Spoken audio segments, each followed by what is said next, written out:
क्या है लॉर्ड कल्कि की विराट लीला? राम कृष्ण और बुद्ध से क्यों डिफरेंट है कल्कि अवतार?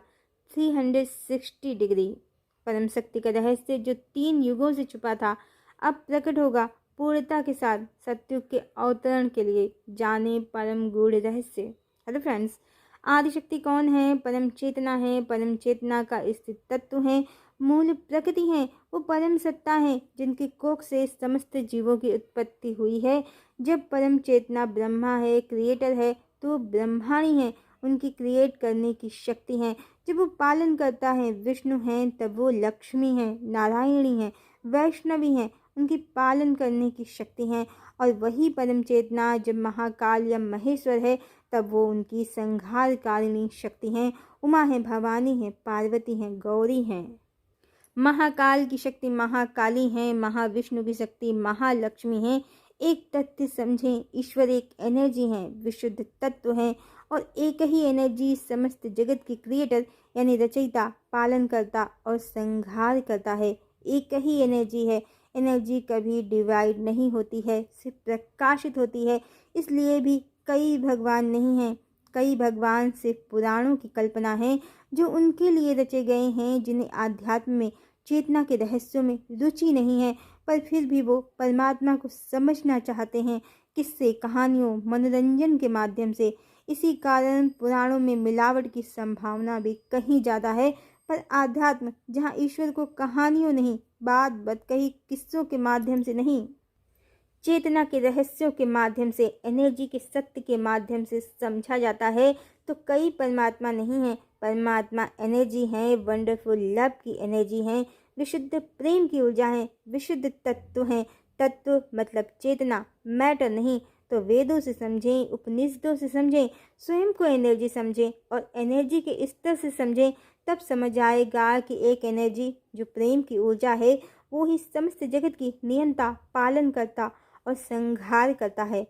अब आप उसे विष्णु कहें या महाविष्णु, शिव कहें या महाशिव, ये सदाशिव, क्योंकि कलिकाल में पाखंड बहुत है।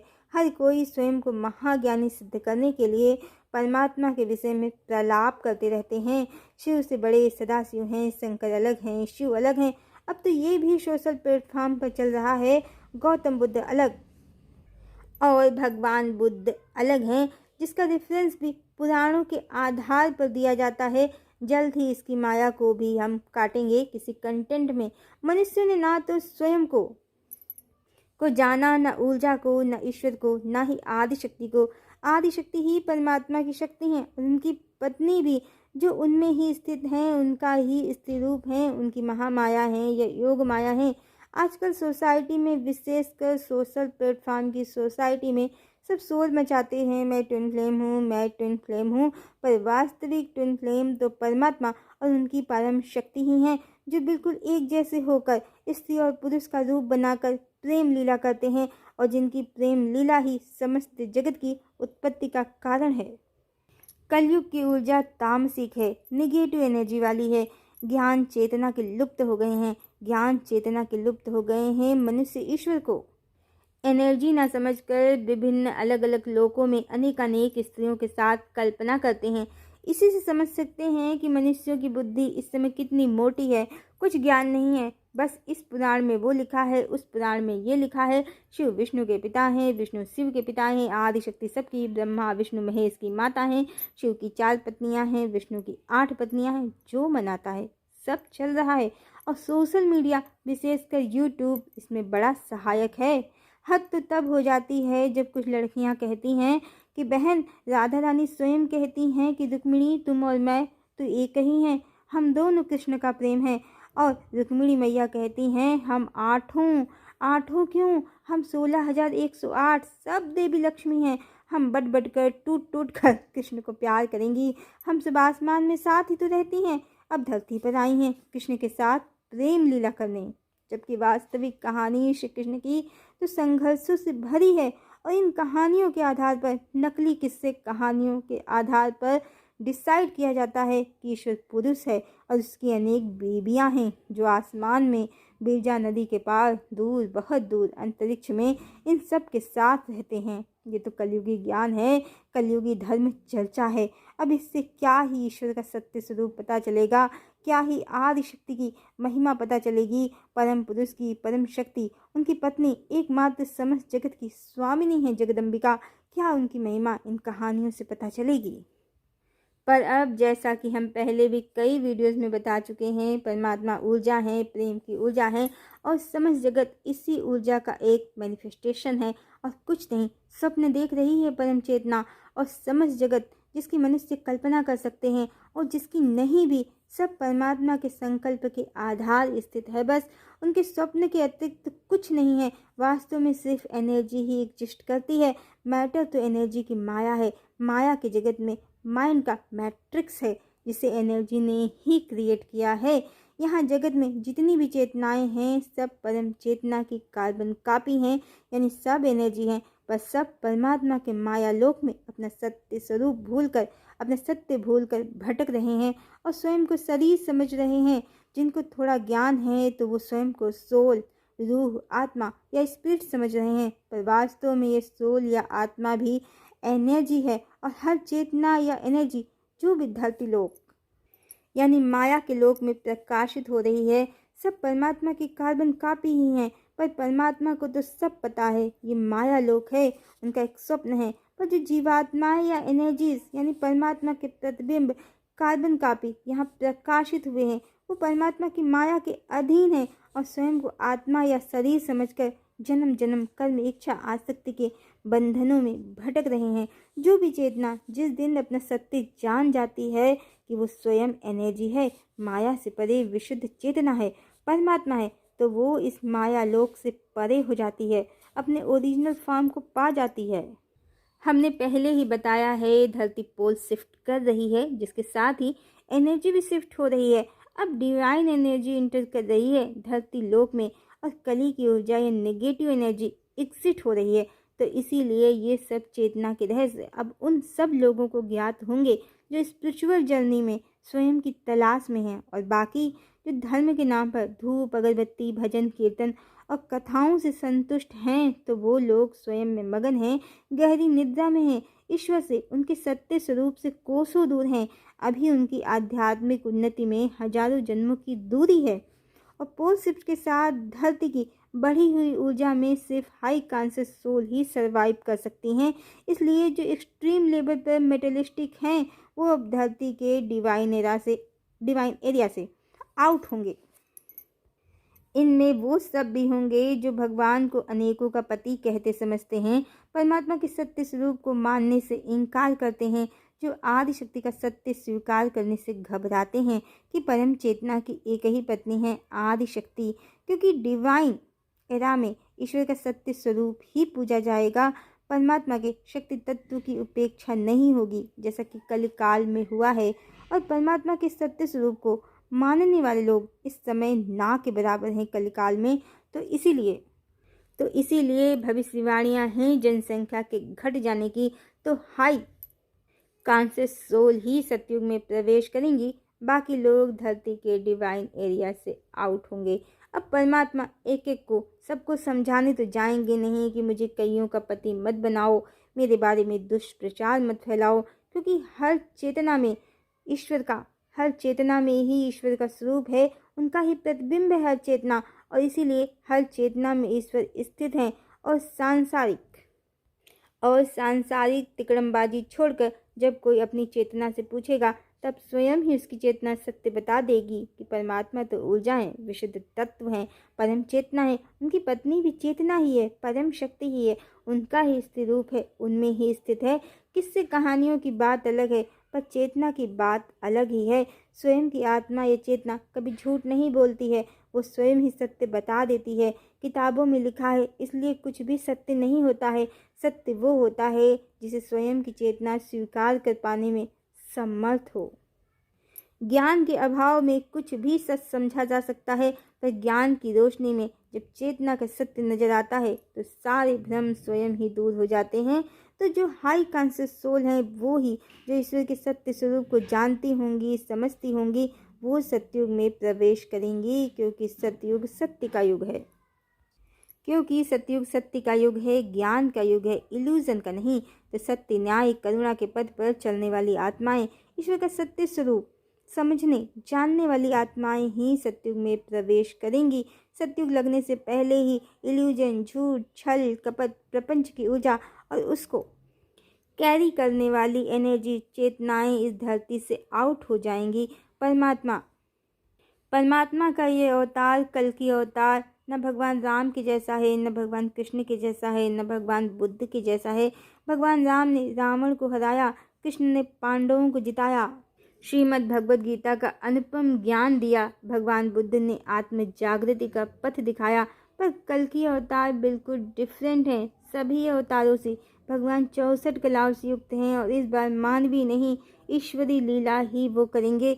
अर्जुन को श्री कृष्ण ने अपना विराट रूप दिखाया था, पर कलिकाल के मनुष्यों को फिर उनके पास दिव्य दृष्टि हो या नहीं, सबको भगवान अपनी विराट लीला दिखाएंगे, जो प्रारंभ भी हो गई है।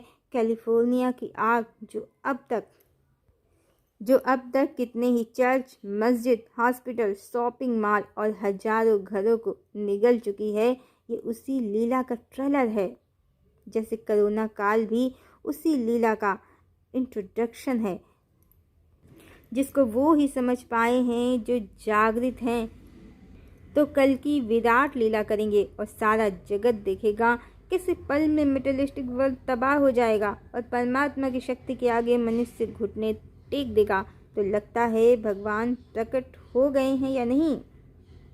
तो क्या लगता है, भगवान प्रकट हो गए हैं या नहीं? जी वो तो प्रकट हैं बहुत पहले से, बस वो अपनी विराट लीला कर रहे हैं। और जो सोशल प्लेटफॉर्म पर कल की खेल रहे हैं, खुद को कल की बता रहे हैं, उन पर भगवान हंस रहे हैं, क्योंकि वो उनके छोटे छोटे बच्चे हैं जो आगे होने वाली महाभयंकर विनाश लीलाओं को देखकर कांप जाने वाले हैं। अभी तो बस शुरुआत है। जब आगाज ही इतना शानदार है तो आगे क्या क्या हो सकता है, आप अच्छे से समझ सकते हैं। पुराणों की चमत्कारी कहानियाँ, कुरान और बाइबल की मनोरंजक कहानियाँ, परमपिता की विराट लीला के आगे कुछ भी नहीं है। अभी देखना आप कैसे वो आकाश पाताल सब एक कर देते हैं। जैसे जैसे कलिकाल का अंत निकट आएगा, मनुष्यों के लिए परमात्मा के बड़े बड़े सरप्राइज होंगे। मनुष्यों को परमात्मा बड़े बड़े सरप्राइज देंगे। लॉस एंजलिस कैलिफोर्निया क्या है? कुछ भी नहीं। परमात्मा कोई सोशल मीडिया के यूट्यूबर नहीं, समझ जगत के नियंता हैं, पालन करता है। पर आदि शक्ति का अपमान करके, देवी राधा का अपमान करके, श्री कृष्ण की रानियों को जो जगदम्बिका का विभाजन बता दिया गया, भगवान को बहुपत्नीवादी बताने का गंदा और झूठा खेल खेला गया है। आदि शक्ति की महिमा को छुपाया गया है। जगदम्बिका के रहते भगवान कई विवाह तो दूसरा विवाह भी नहीं करते हैं, उनको ही समर्पित होते हैं। और यही श्री रामचंद्र के एक पत्नी व्रत का रहस्य है। श्री कृष्ण की रानियां मात्र त्रेता युग की भगवान राम पर आसक्त जीवात्माएं थी, और रुक्मिणी तो शूर्पणखा थी, जिसे पूर्व जन्म के संस्कारों के कारण हरण, राक्षस विधि से विवाह और युद्ध और रक्तपात बहुत पसंद था। उसकी ही पूर्व जन्म की कामना, राम के कुल की नाश की कामना के कारण श्री कृष्ण के कुल का नाश हुआ, भयानक अंत हुआ। द्वारिका भी डूबी, पर परिणाम उसको ही मिला, क्योंकि भगवान तो वैसे भी माया से परे हैं, समस्त जगत ही उनकी संतान है। और शिव और शक्ति के रहस्य से, ब्रह्म और शक्ति के रहस्य से, ब्रह्म और शक्ति के सिद्धांत से परमात्मा जो स्वयं में शिव शक्ति की ऊर्जा है, वही लीला रूप में सीताराम या राधा कृष्ण हैं। बस वो 2 शरीरों में अवतरित होते हैं। यही अवतार रूप में उनका अपनी पत्नी से विरह का, भृगु ऋषि का जो श्राप है, उसकी कोडिंग भी है। बाकी उनके अतिरिक्त जब संसार में कोई भी हो जन्म लेता है, तो उसका कारण शरीर सीताराम कहें या शिव शक्ति या राधे कृष्ण, इसी ऊर्जा से उत्पन्न होता है, निर्मित होता है। कोई भी जीवात्मा सिर्फ शक्ति या शिव से नहीं बनती है, शिव और शक्ति दोनों से बनती है। इसीलिए श्री कृष्ण की हर रानी शिव शक्ति की ऊर्जा से बनी जीवात्मा है, क्योंकि परमात्मा तो एक ही है, मल्टी गॉड तो है नहीं। श्री कृष्ण की जितनी भी रानियां हैं, चाहे वो कोई भी हों, वो शक्ति का अवतार तो है नहीं, बल्कि शिव शक्ति की ऊर्जा से निर्मित जीवात्माएं हैं। क्योंकि एकमात्र देवी भवानी के अतिरिक्त कोई और बिना शिव शक्ति से मिले बनता ही नहीं है। जनरेट ही नहीं होता है। मात्र भवानी अवतार रूप में जब प्रकट होती हैं तो वो ही अपनी योग माया से अपने शिव तत्व को स्वयं में समाहित करके प्रकट होती हैं और शिव अपने शक्ति तत्व को स्वयं में समाहित करके प्रकट होते हैं। इन दोनों के अलावा तो बाकी सब जीवात्माएं हैं और संसार इन दोनों से उत्पन्न माया है। शक्ति यही दोनों हैं। शक्ति कभी भी विभाजित नहीं होती हैं। शक्ति के परिणय सूत्र में रहते भगवान दूसरा विवाह भी नहीं करते हैं। जैसे सीताराम, यशोधरा, सिद्धार्थ। तो कलिकाल की ऊर्जा से जो परमात्मा का सत्य छुप गया है सब प्रकट होगा और इस बार सर्वव्यापी, न्यायकारी, 64 कलाओं वाले जो परम ब्रह्म परमात्मा अवतरित हुए हैं माँ कल्याणी के साथ जैसी उनकी प्रेम कहानी है, जीवन लीला है, हर जन्म में अधूरी कहानी का, जैसे सीताराम, राधे कृष्ण और यशोधरा, सिद्धार्थ का पैटर्न फिर से रिपीट हुआ है। पर इस बार कहानी में ट्विस्ट है। भगवान ने भगवती के विरह में सन्यासी सा जीवन ग्रहण किया है और विवाह नहीं ही किया है, जिससे द्वापर के कारण, कलिकाल की तामसिक ऊर्जा के कारण भगवान को जो छैला रसिया हजारों का फ्लर्टिंग डर्टी बॉय बनाकर जो सर्वथा अलग, बिल्कुल अलग रूप बना दिया है, ओंकार स्वरूप परमात्मा का उनका जो निरादर हुआ है, आदिशक्ति का अपमान हुआ है। तो पहले तो ऐसा भोगवादी समाज अब धू धू करके हरि की लीला से जगदम्बिका के धर्म दंड से समाप्त हो जाएगा। फिर परमात्मा के सत्य स्वरूप को पूजने वाले ही परमेश्वर और परमेश्वरी के साथ सतयुग में प्रवेश करेंगे। सतयुग का सूर्य देखेंगे। बाकियों के लिए, भगवान का स्वरूप बिगाड़ने वालों के लिए आगे बस काली रात है। भोगवाद का समय समाप्त। जितना उत्पात मचाना था मचा लिया, अब समय समाप्त। Time is over.